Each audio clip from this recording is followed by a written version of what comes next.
Yang keenam, utang pendapatan atau pendapatan diterima di muka. Nah, utang pendapatan atau pendapatan diterima di muka ini adalah pendapatan yang sudah diterima, tetapi sebenarnya pendapatan tersebut merupakan pendapatan di masa yang akan datang. Misalnya, kalian memiliki kios, kemudian kios tersebut disewakan dan dibayar langsung seluruhnya oleh Pak A. Maka kasnya kalian terima langsung secara tunai untuk sewa selama 1 tahun. Nah, kas yang kalian terima ini selain kasnya bertambah, maka pendapatan diterima di muka, artinya pendapatan yang dibayarkan di muka juga sudah kalian lakukan. Nah, oleh karena itu, pendapatan diterima di muka ini disebut juga dengan utang pendapatan. Artinya kalian masih ngutang berupa pendapatan akibat kios yang dibayar mendahului. Nah, pencatatan untuk utang pendapatan atau pendapatan diterima di muka ini ada 2 macam. Ada diterima dicatat sebagai utang dan saat penerimaan dicatat sebagai pendapatan. Nah, misalkan pada tanggal 1 September 2019 diterima sewa untuk 1 tahun sebesar 1.200.000. Nah, pencatatan dalam jurnal umum berbeda antara pendekatan atau dicatat sebagai utang atau pendekatan neraca dan dicatat sebagai pendapatan atau metode laba rugi. Yang kita bahas pertama dulu yakni yang dicatat sebagai utang atau metode neraca. Nah, untuk di jurnal umum, jika soalnya seperti ini, tanggal 1 September 2019 diterima sewa untuk 1 tahun sebesar 1.200.000, maka uang tunai sebesar 1.200.000 ini kita terima. Dia akan bertambah di sebelah debit. Kemudian, karena uang yang kita terima di muka ini untuk sewa, maka kalau pendekatan neraca, kreditnya dicatat dengan sewa diterima di muka atau utang sewa. Kemudian jika dalam soal ini dicatat sebagai pendapatan atau metode laba rugi, maka kasnya tetap di debit, kasnya pasti di debit karena ada uang yang kita terima dan kreditnya adalah pendapatan sewa. Jadi pada saat itu sudah diakui sebagai pendapatan. Itu kalau dicatat sebagai metode, pendapatan atau metode laba rugi. Bedanya anak-anak adalah akun yang dikredit. Jika dicatat sebagai utang atau metode neraca, dicatat sebagai sewa diterima di muka. Kalau dia dicatat sebagai pendapatan menggunakan metode laba rugi, maka kreditnya adalah pendapatan sewa. Nah, ilustrasi daripada soal tersebut adalah seperti ini anak-anak, di mana sewa 1.200.000 itu adalah selama 1 tahun, dimulai pada tanggal 1 bulan September 2019, maka 1 tahun akan berakhir pada tanggal 1 bulan 9 2020. Nah, jika dicatat sebagai utang, yaitu jurnal umumnya kas di debit dan sewa diterima di muka di kredit, yang dicatat sebagai utang, maka yang telah terpakai pada tahun 2019 yang berakhir tutup buku pada tanggal 31 bulan 12 adalah selama 4 bulan, yakni dari tanggal 1 bulan 9, September, Oktober, November, Desember, selama 4 bulan dari tanggal 1 bulan 9 sampai tanggal 31 bulan 12, yakni pada AJP dibuat atau akhir periode akuntansi. Nah, selama 4 bulan ini adalah jumlah yang sudah terlampaui atau pendapatan yang sudah terjadi, istilahnya yang sudah dipakai, yakni selama 4 bulan.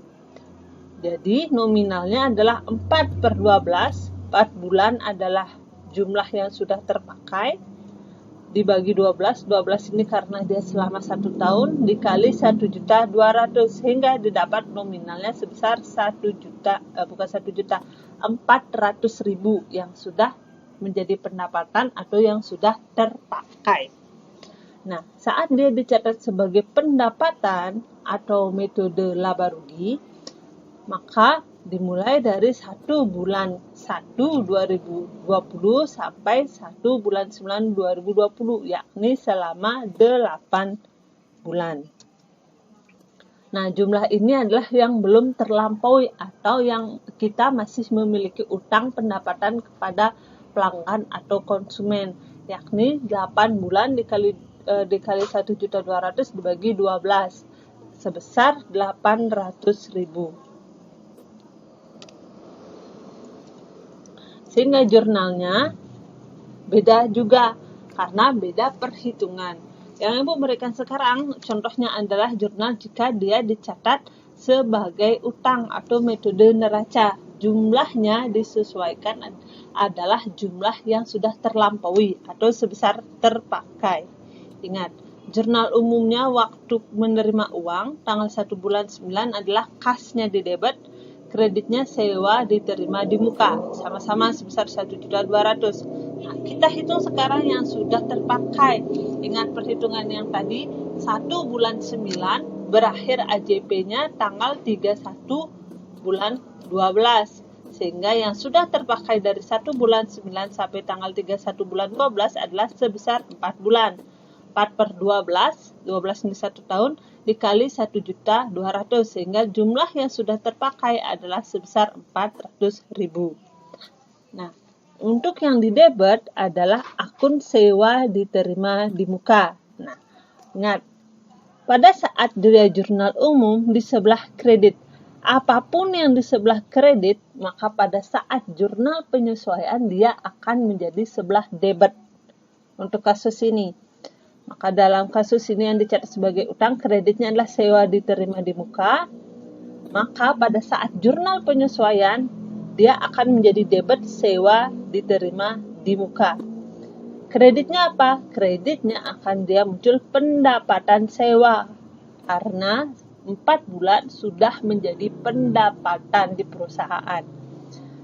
Nominalnya berapa? Ingat, nominalnya sebesar 400.000, yakni sebesar yang sudah terpakai. Debit kreditnya harus balance. Nah, ini anak-anak, catatannya sebagai utang adalah akun yang muncul di soal, angkanya tertulis diterima di muka. Misalnya iklan, maka iklan diterima di muka. Sewa diterima di muka. Kalau misalnya asuransi, maka asuransi diterima di muka. Sesuaikan dengan soal. Nah, yang kedua yakni pencatatan laba rugi, metode laba rugi atau dicatat sebagai pendapatan. Jumlah yang ada di jurnal penyesuaian adalah jumlah yang belum terpakai. Ingat, jumlah yang terdapat dalam jurnal penyesuaian adalah jumlah yang belum terpakai. Jadi, untuk metode ini, tanggal 1 bulan 9 pada saat jurnal umumnya, debitnya kas, kreditnya pendapatan sewa. Ingat, ini adalah metode pendapatan atau pendekatan laba rugi sebesar 1.200.000. Maka pada saat jurnal penyesuaian pada saat tinggal 31 Desember 2012, kita hitung berapa bulan yang belum menjadi beban atau berapa bulan yang belum terpakai. Yang belum terpakai adalah tanggal 1 bulan 1 sampai 1 bulan 9 2020. 8 bulan dibagi 12 dikali 1.200.000, sehingga nominal yang belum terpakai adalah sebesar 800.000. Ingat, apa akun yang dikredit pada jurnal umum, dia akan menjadi akun yang didebit. Tadi dikredit pendapatan sewa, maka dia akan menjadi di debit pendapatan sewa. Kreditnya apa? Kreditnya pasti sewa diterima di muka. Nominalnya sejumlah yang belum terpakai. Nah, ingat, pada saat dia metode laba rugi atau dicatat dengan pendapatan, pada saat jurnal umum pendapatannya jadi kredit, tetapi pada saat jurnal penyesuaian dia pendapatannya menjadi di debit. Apa yang di jurnal umum dicatat di kredit, dia akan menjadi di debit pada saat jurnal penyesuaian pada kasus ini.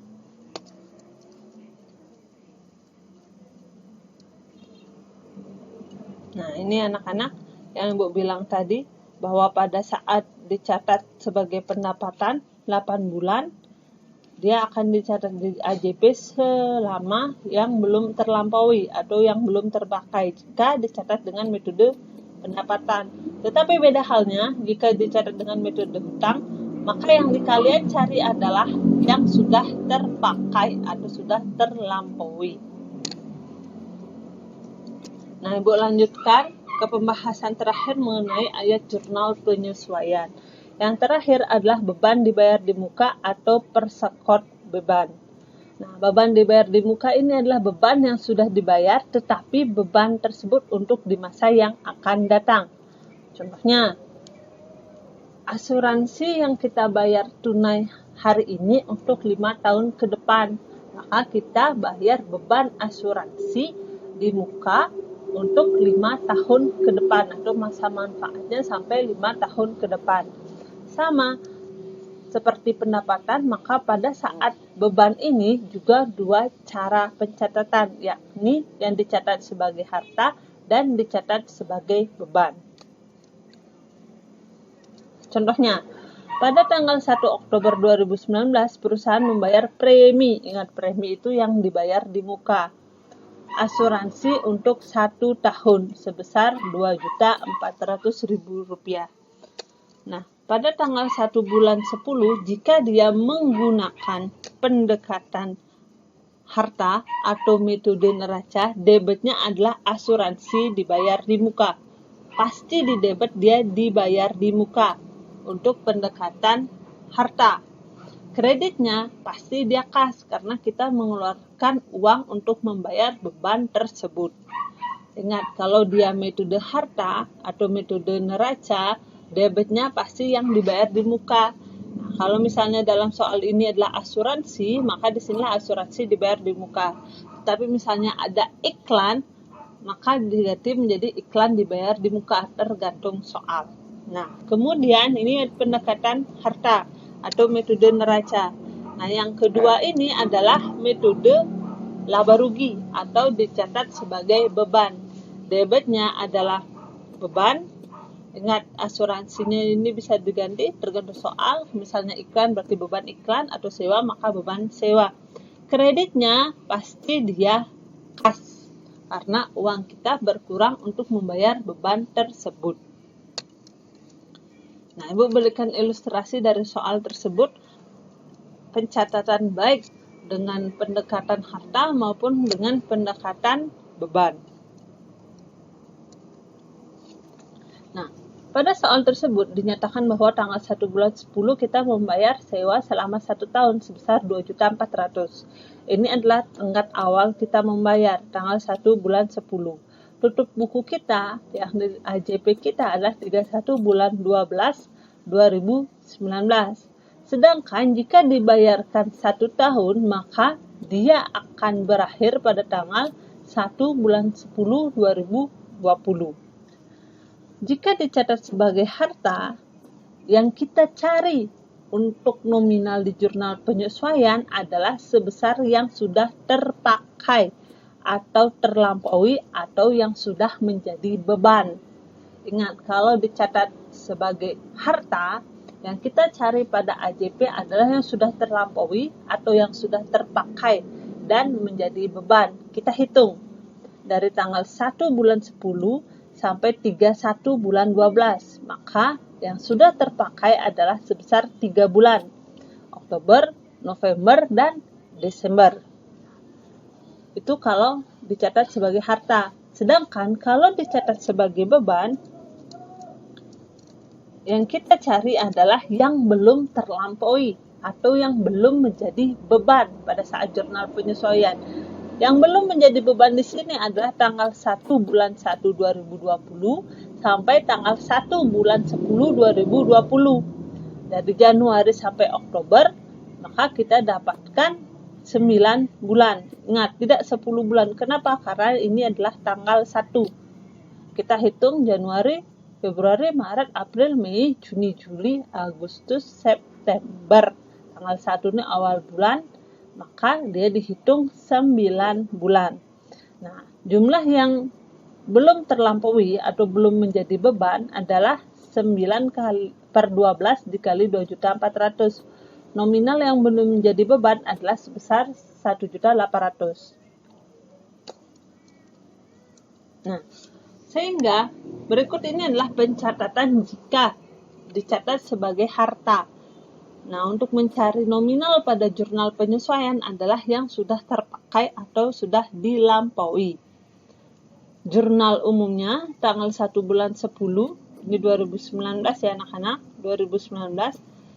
Karena pendekatan harta, maka debitnya adalah yang dibayar di muka, beban yang dibayar di muka. Karena pada soal asuransi bebannya, maka debitnya adalah asuransi dibayar di muka sebesar 2.400.000.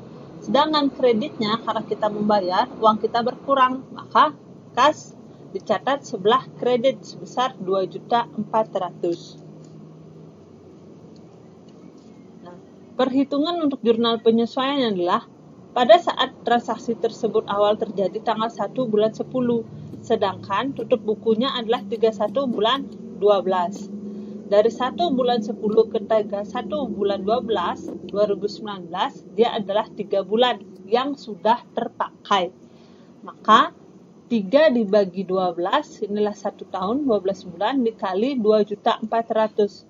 Maka yang telah menjadi beban atau telah terpakai atau telah terlampaui adalah sebesar 600.000. Nah, jurnal penyesuaiannya ini bersifat pasti anak-anak debit kreditnya. Jurnal penyesuaianlah beban asuransi karena bebannya bertambah atau sudah terpakai sebesar 600.000. Nah, kreditnya sama apa yang tadi di debit, dia akan menjadi di kredit.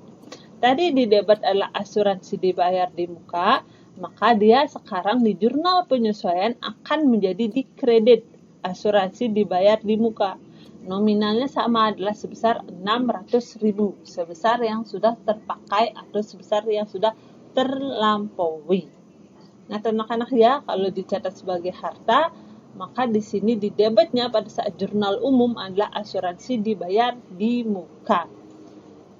Sedangkan pada saat jurnal penyesuaian debitnya adalah beban asuransi yang sudah terpakai dan kreditnya adalah asuransi dibayar di muka. Nah, jika dicatat sebagai beban, jumlah yang terdapat pada jurnal penyesuaian adalah jumlah yang belum terlampaui atau yang belum terpakai. Nah, tanggal 1 bulan 10, 2019 jurnal umumnya terjadi, dia dicatat sebagai beban asuransi di debit dan kreditnya adalah kas. Maka kita cari yang belum terlampaui adalah tanggal 1 bulan 1 sampai 1 bulan 10 2020. Ya, di 9 bulan. Jadi 9 bagi 12 dikali 2.400.000 didapatlah sebesar 1.800.000 rupiah. Jurnal penyesuaian di debit adalah asuransi dibayar di muka sebesar 1.800.000. Kemudian kreditnya, ingat yang di kreditnya adalah apa yang tadi di debit di jurnal umum, dia akan menjadi di kredit di jurnal penyesuaian. Tadi pada saat jurnal umum dia debitnya beban asuransi. Maka pada saat jurnal penyesuaian dia akan menjadi kredit beban asuransi. Dengan di debit adalah asuransi dibayar di muka. Nominalnya ingat yang belum terlampaui atau belum terpakai sebesar 1.800.000 rupiah. Ingat dia harus balance. Intinya anak-anak, kalau